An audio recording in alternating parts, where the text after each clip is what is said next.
This is going to be a walk around of a 1998 Defender Classic 110 that we have imported from France. And this is the long wheelbase, and the car is nice. The point of this video is to kind of show what flaws it has.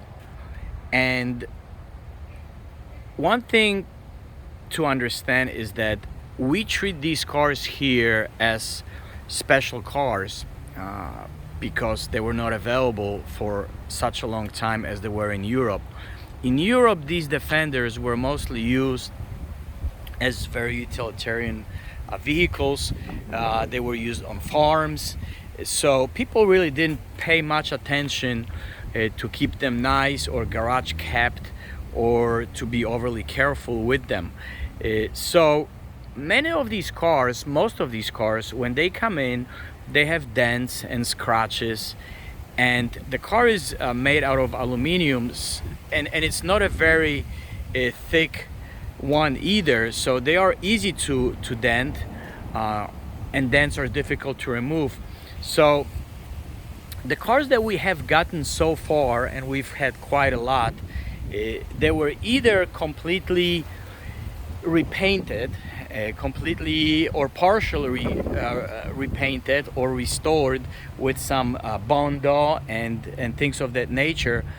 If we got cars that were original, they had a lot of dents and scratches, and even though aluminum doesn't really rust, it oxidizes, so it creates bubbles that you can see. Now this car is somewhat in between.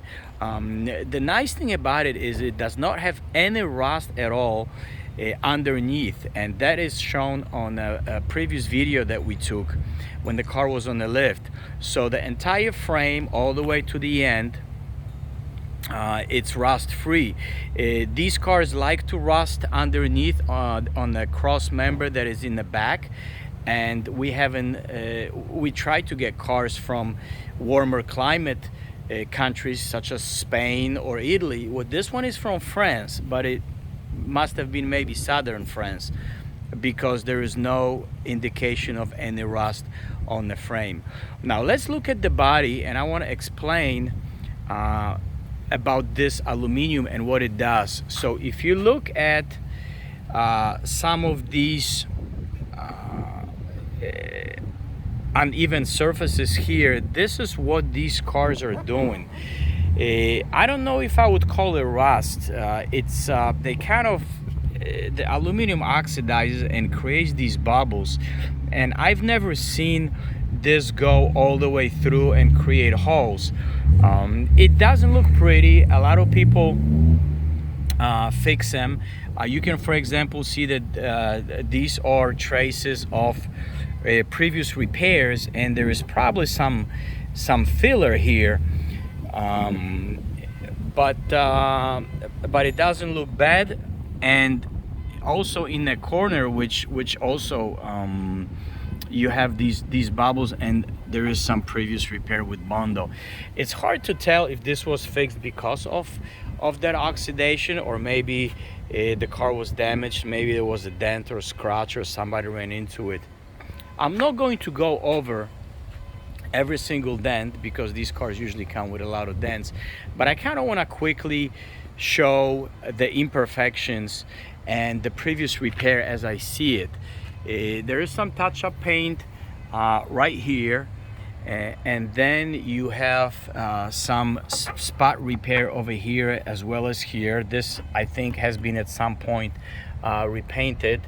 There is something that appears to be previous paintwork, maybe in this area, and perhaps some filler, and then you have some oxidation here with bubbles. This door may actually be original, I'm not sure as far as the paint. Nice thing about this one is that these gaskets, they often dry rot. This one actually is in pretty good shape. And then if you look from the angle, there is a couple of small dents over here. there is a small dent here, and there are some small dents here.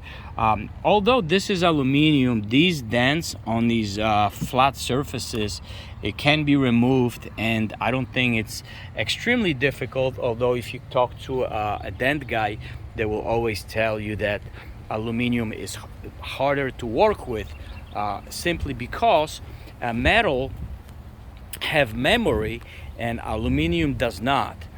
From this angle you can kind of see how wavy this is, and again, we have a dent guy that could probably improve the look of this.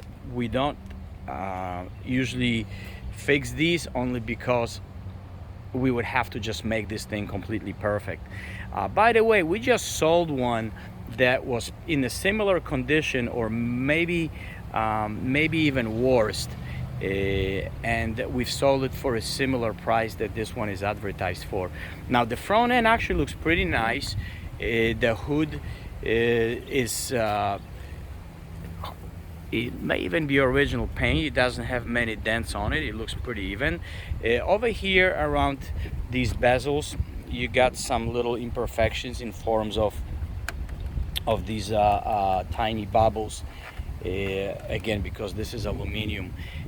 Now if somebody wanted to make this car perfect and, let's say, get rid of it, I don't think this would involve any welding. It would just have to be some good body work with filler, and then the car would be refinished.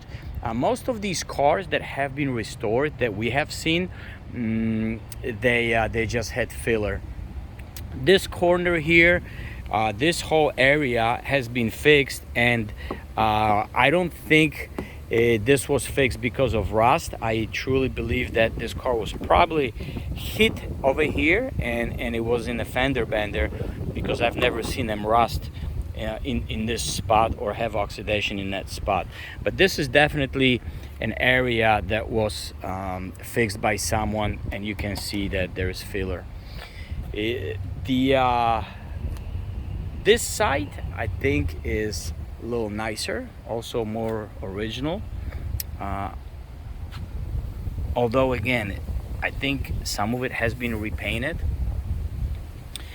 One thing I want to say is that when these cars are perfect, and when they are restored, because that's usually how they get perfect, it's hard to find a survivor.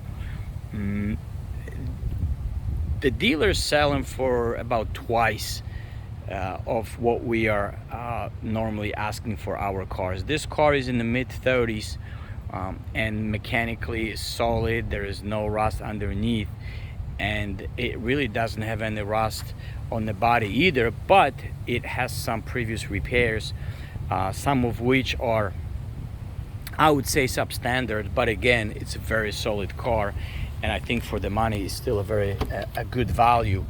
The interior is nice as well. There are some modifications. Somebody installed some extra switches here and there. What's nice about this one is that everything works. It even has headlights that you can adjust the height of the headlights, and this is the knob that does that, and that still works. The headliner, the original moonroof, all the original seats, everything looks really good, and the car runs very nice as well. The door panels don't have any issues. They're made out of plastic, so they often crack. So overall, it's a nice car and very solid. So again, you just have to be reasonable. When you are looking for a Defender Classic that's less than $40,000, you have to expect to get a car that either has some cosmetic issues, or maybe mechanical issues, or maybe even some rust, which this one doesn't have any, and it is mechanically solid, but it does have cosmetic issues in terms of those dents and some scratches and previous repair as well. The tires will be replaced. It will have brand new tires. Actually, we have a tire people coming tomorrow. The rear tires look pretty good, but they were old. So we will be replacing tires. We did an oil change, and really that's really about it. It's not a bad looking truck. It drives really nice. It's probably the most civilized of all the Defenders that we've had. You can drive it at a highway speed and it's fairly comfortable and picks up speed nicely, and again, everything works on it. Call us with questions.